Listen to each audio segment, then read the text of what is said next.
My dear students, today I am going to discuss the English lesson Nelson Mandela for class 10. So, I ask you to take pen and paper and get ready. I will try to explain each of the sentences in a lesson. ছাত্ৰ-ছাত্ৰীসকল, মই আজি ইংৰাজীৰ Nelson Mandela নামৰ দশম শ্ৰেণীৰ পাঠটি আলোচনা কৰিব খুজিছোঁ। গতিকে তোমালোকে কাগজ কলম উলিয়াই লোৱা আৰু আমি পাঠটো আৰম্ভ কৰোঁ। মই প্ৰতিটো বাক্যকে পৰাপক্ষত আলোচনা কৰিবলৈ ব্যাখ্যা কৰিবলৈ চেষ্টা কৰিম। এতিয়া তোমালোক সাজু হোৱা। Nelson Mandela long walk to freedom. এই পাঠটি হ'ল নেলছন মেণ্ডেলাৰ আত্মজীৱনী। ইয়াত বিফৰ ইউ ৰিড যিখিনি কথা কোৱা হৈছে সেইখিনিলৈ আমি নাহি পোনে পোনে আমি পাঠটোলৈ আহিছোঁ। 10th May dawned, bright and clear. dawned মানে হৈছে কাহিলি পোৱা, কিন্তু ইয়াত ই ভাৰ্ব হৈ ব্যৱহাৰ হৈছে, গতিকে ৰাতিপুৱাল বুজাইছে। 10th May dawned, 10 May 10 মে' ৰাতিপুৱাল, তাৰমানে 10 মে' দিনটো আৰম্ভ হ'ল। আৰু দিনটো কেনেকুৱা আছিল? ব্ৰাইট এণ্ড ক্লিয়াৰ, উজ্জ্বল আৰু ফৰকাল। তাৰমানে আমি এনেকৈ ক'ব পাৰোঁ, 10th May began, it was bright and clear. For the past few days, I had been pleasantly besieged. besiege মানে হৈছে আগুৰি ৰখা, তাৰমানে সাৰাউণ্ড। ইয়াত কৈছে for the past few days I had been pleasantly besieged. যোৱা কিছুদিন ধৰি মোক সুন্দৰভাৱে আগুৰি ৰখা হৈছিল। কাৰ দ্বাৰা? by dignitaries and world leaders. dignitaries মানে হ'ল উচ্চ পদস্থ বিষয়াসকল, হাই অফিচিয়েলছ। এই উচ্চ পদস্থ বিষয়াসকলৰ দ্বাৰা আৰু ৱৰ্ল্ড লিডাৰ্ছ, বিশ্ব নেতাসকলৰ দ্বাৰা। এইসকল ক'লৈ আহিছিলনো? Who were coming to pay' their respects before the inauguration. যিসকলে ইনাগুৰেশ্যন মানে হ'ল উদ্বোধনী অনুষ্ঠান, যিসকলে উদ্বোধনী অনুষ্ঠানৰ পূৰ্বেই তেওঁলোকৰ সন্মান যাচিবলৈ ছাউথ আফ্ৰিকালৈ আহিছিল। ইয়াত এতিয়া প্ৰথম বাক্যটোত 10th May dawn বুলি যে ক'লে, ইয়াত এটা প্ৰশ্ন হ'ব, what was going to happen on 10th May? ইয়াৰ উত্তৰবিলাক আমি পিছত দিম, আগে অলপ পাঠটো আলোচনা কৰি লওঁ। তাৰপাছত আকৌ ইয়াত আৰু এটা প্ৰশ্ন আহিব পাৰে, why did the dignitaries and the world leaders come to South Africa? ইয়াৰ উত্তৰটো আমি পৰৱৰ্তী কালত তোমালোকক দিম। গতিকে এতিয়া আমি পাঠটোলৈ আগবাঢ়ি গৈ থাকোঁ। The inauguration would be the largest gathering ever of international leaders on South African soil. The largest gathering তাৰমানে সৰ্ববৃহৎ সমাৱেশ। এইটো কাৰ সমাৱেশ বুলি কৈছে? ইণ্টাৰনেশ্যনেল লিডাৰ্ছ, আন্তৰ্জাতিক নেতাসকলৰ সৰ্ববৃহৎ সমাৱেশ। ক'ত? On south African soil, south আফ্ৰিকাৰ মাটিত এতিয়ালৈকে হোৱা এই সমাৱেশটো, আন্তৰ্জাতিক নেতাসকলৰ যি সমাৱেশ, এইটো হ'ব আটাইতকৈ বৃহৎ সমাৱেশ। তাৰমানে এইটো নেলছন মেণ্ডেলাই এক প্ৰকাৰে ভৱিষ্যতবাণী কৰা নিচিনা হৈছে। হি predicted that the inauguration would be the largest gathering of international leaders. এইটো প্ৰকৃততে তেওঁৰ যিটো প্ৰেডিকশ্যন, এই প্ৰেডিকশ্যনটো কেম ট্ৰু, সত্য হিচাপে প্ৰমাণিত হৈছিল। The ceremonies took place in the lovely sandstone amphitheater formed by the Union buildings in Pretoria. The ceremonies took place. এই অনুষ্ঠানবিলাক অনুষ্ঠিত হৈছিল। The ceremonies were held. ক'ত অনুষ্ঠিত হৈছিল? In the lovely sandstone amphitheater. এই এম্ফি থিয়েটাৰত অনুষ্ঠানবিলাক অনুষ্ঠিত হৈছিল। এম্ফি থিয়েটাৰ হ'ল চেন ষ্টোনেৰে তৈয়াৰী হোৱা। আকৌ কৈছে form by the union buildings in Pretoria. তাৰমানে প্ৰিটৰিয়াত থকা ইউনিয়ন বিল্ডিংবিলাকৰে এটা অংশ হ'ল এম্ফি থিয়েটাৰ। তাৰমানে amphitheatre is a part of the union buildings in Pretoria. For decades, this had been the seat of white supremacy. For decades. Decade মানে হ'ল দশক, 10 বছৰ এক দশক। For decades তাৰমানে হ'ল দশক দশক ধৰি। This had been the seat of white supremacy. This মানে এইটো মানে হৈছে এম্ফি থিয়েটাৰটো কথা কৈছে। এম্ফি থিয়েটাৰটো হ'ল কাৰ দখলত থকা হোৱাইট চুপ্ৰিমেচি হ'ল প্ৰভুত্ব, আধিপত্য। বগাসকলৰ আধিপত্যত আছিল। তাৰমানে এম্ফি থিয়েটাৰ দশক দশক ধৰি বগাসকলৰ আধিপত্যত আছিল। And now it was the site of a rainbow gathering. And now it was a site of a rainbow gathering. আৰু এতিয়া হ'ল ই এটা ৰেইনবো গেডাৰিঙৰ স্থান। ৰেইনবো গেডাৰিং মানে হৈছে ৰামধেনুৰ সমাৱেশ। এইটো কিয় ৰামধেনুৰ সমাৱেশ বুলি কোৱা হৈছে তাৰ পিছতে কথাটো ওলাব। তাৰমানে এম্ফি থিয়েটাৰ এতিয়া হ'ল আজিৰ দিনটোত হ'ল ৰামধেনুৰ এক ৰঙৰ সমাৱেশ। গতিকে ইয়াত কৈছে a site of a rainbow gathering of different colours and nations. বিভিন্ন ৰং আৰু বিভিন্ন জাতিৰ সংমিশ্ৰণত ই ৰামধেনু সমাৱেশৰ দৰে হৈ পৰিল। আৰু কিহৰ কাৰণে অহা? ফৰ দ্য ইনষ্টলেশ্যন, তাৰমানে প্ৰতিষ্ঠা কৰিবৰ কাৰণে। কি প্ৰতিষ্ঠা কৰিবৰ কাৰণে? Of South Africa's first democratic and non racial government. তাৰমানে দক্ষিণ আফ্ৰিকাৰ প্ৰথম গণতান্ত্ৰিক আৰু অসাম্প্ৰদায়িক এখন চৰকাৰ গঠন কৰিবৰ কাৰণে বিভিন্ন দেশৰ পৰা অহা বিভিন্ন ৰঙৰ বিভিন্ন বৰ্ণৰ মানুহ আৰু জাতিৰ ই হৈ পৰিলে এক ৰামধেনুৰ সমাৱেশ। On that lovely autumn day, I was accompanied by my daughter Janani. On that lovely autumn day, সেইদিনা মনোৰম শাৰদীয় দিনটোত I was accompanied by my daughter Janani. মোৰ কন্যা জেনানীৰ দ্বাৰা মোক সংগ দিয়া হৈছিল। On the podium, Mr. D. Clark was first sworn in as the second deputy president. On the podium, podium মানে হ'ল মঞ্চ।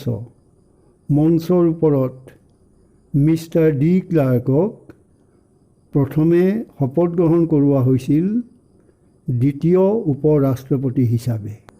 Then Thabo Mbeki was sworn in as the first deputy president. তাৰপিছত থেবু এমবেকিক প্ৰথম উপ ৰাষ্ট্ৰপতি হিচাপে শপত গ্ৰহণ কৰোৱা হ'ল। When it was my turn, I pledged to obey and uphold the Constitution and to devote myself to the well-being of the Republic and its people. When it was my turn, turn মানে হ'ল পাল, যেতিয়া মোৰ পাল পৰিল, I pledged, pledge কৰা মানে হৈছে Promise কৰা, প্ৰতিজ্ঞা কৰা। I pledged to obey and uphold the Constitution. মই সংবিধানখন মানি চলিবলৈ আৰু সংবিধানখন পালন কৰিবলৈ প্ৰতিজ্ঞা কৰিলোঁ। And to devote myself, আৰু নিজকে উৎসৰ্গা কৰিবলৈ প্ৰতিজ্ঞা কৰিলোঁ। কিহৰ কাৰণে? To the well-being, মংগলৰ কাৰণে, of the Republic, ৰাষ্ট্ৰখনৰ মংগলৰ কাৰণে, and its people, আৰু ইয়াৰ মানুহৰ মংগলৰ কাৰণে নিজকে উৎসৰ্গা কৰিবলৈ মই শপত ল'লোঁ। To the assembled guests and the watching world, I said. To the assembled guests, তাৰমানে হ'ল সমবেত অতিথিসকলক, and the watching world, আৰু পৃথিৱীৰ যিসকল মানুহে তেওঁলোকৰ অনুষ্ঠান চাই আছিল সেইসকলক আই ছেইড মই ক'লোঁ, মানে নেলছন মেণ্ডেলাই ক'লে।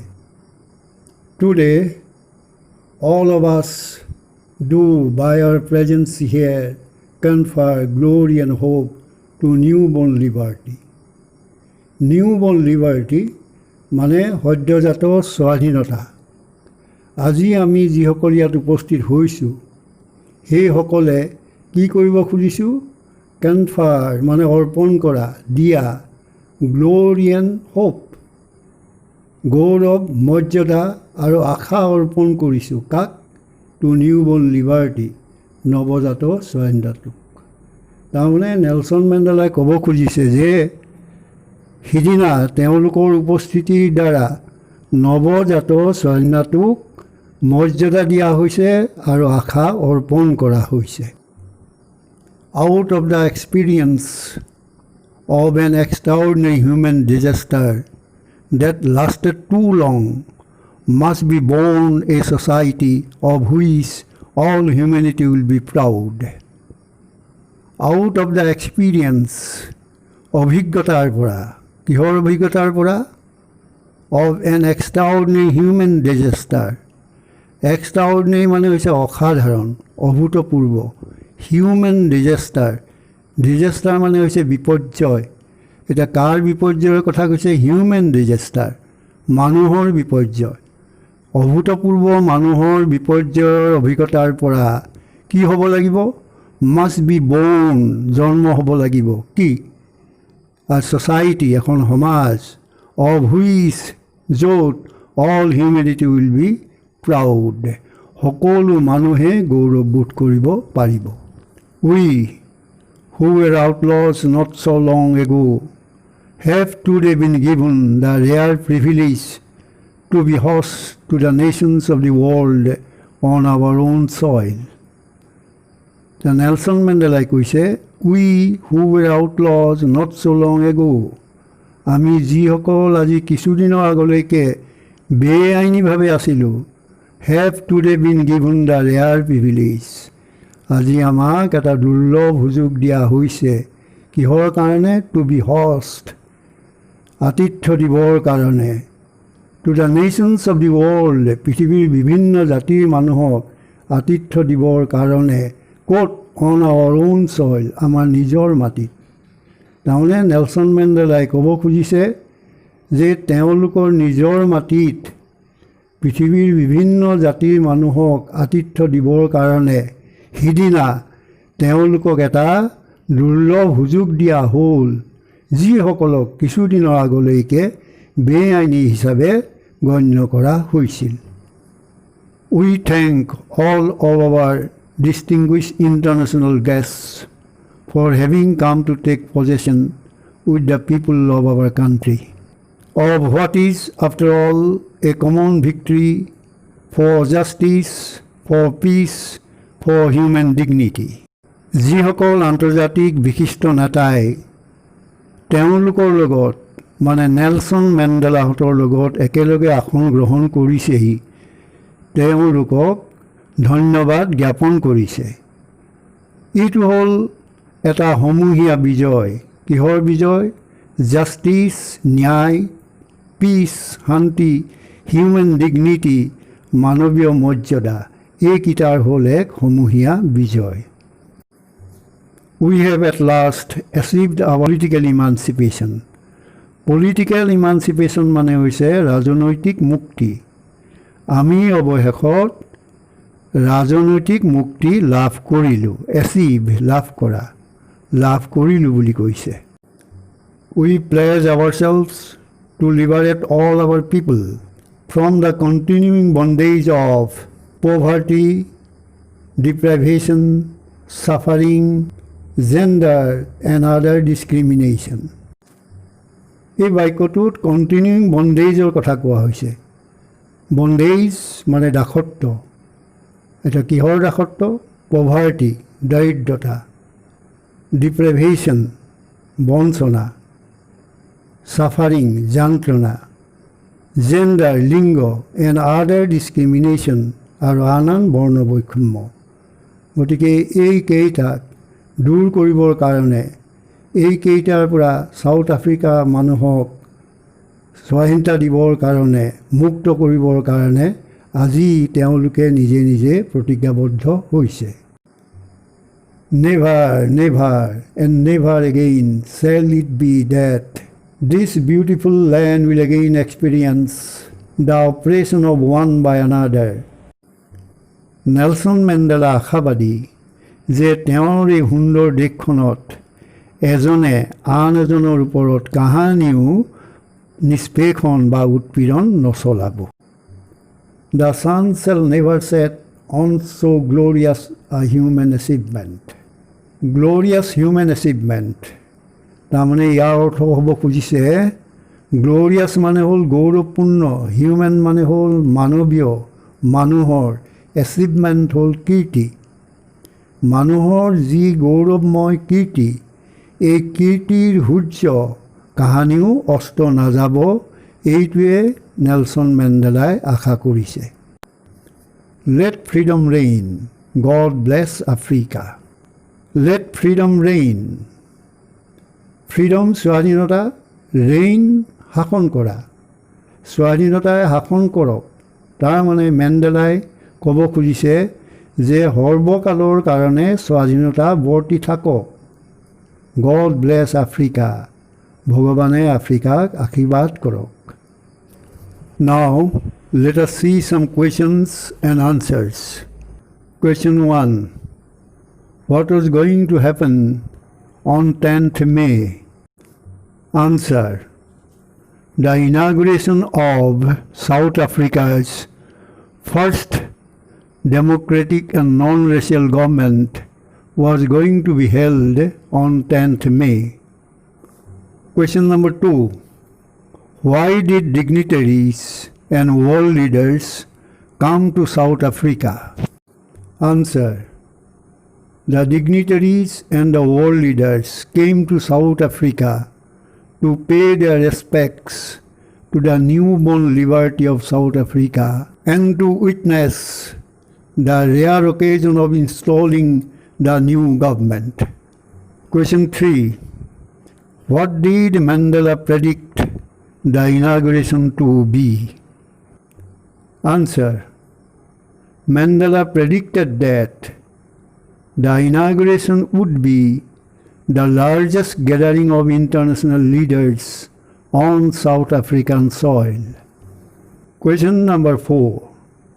Where did the ceremonies take place? Answer. The ceremonies took place in the lovely amphitheatre in Pretoria. Question number 5. Describe the amphitheatre. Answer. The amphitheatre is a building with no roof. It is made of sandstone. It has got rows of seats in rising steps. Once it was occupied only by the white people. The black ones had no entry into it. Question number 6. What did Mandela say when his turn to take oath came? Answer. Mandela vowed that he would obey and uphold the Constitution. He added that he would devote himself to the well-being of the country and its people. Question number 7. What does rainbow gathering refer to? Answer.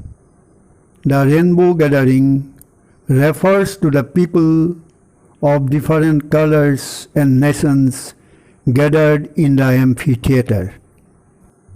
Question number 8. What does Mandela mean by extraordinary human disaster? Answer. By extraordinary human disaster, Mandela means to say that the black people of South Africa had undergone untold miseries for many decades during the white regime. Question number 9. What was the glorious achievement Mandela spoke of? Answer.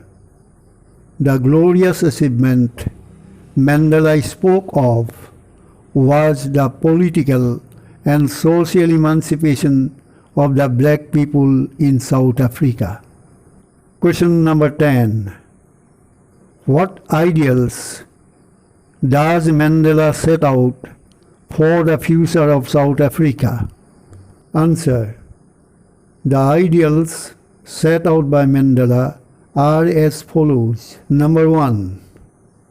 The formation of a society where all humanity will be proud. Number 2.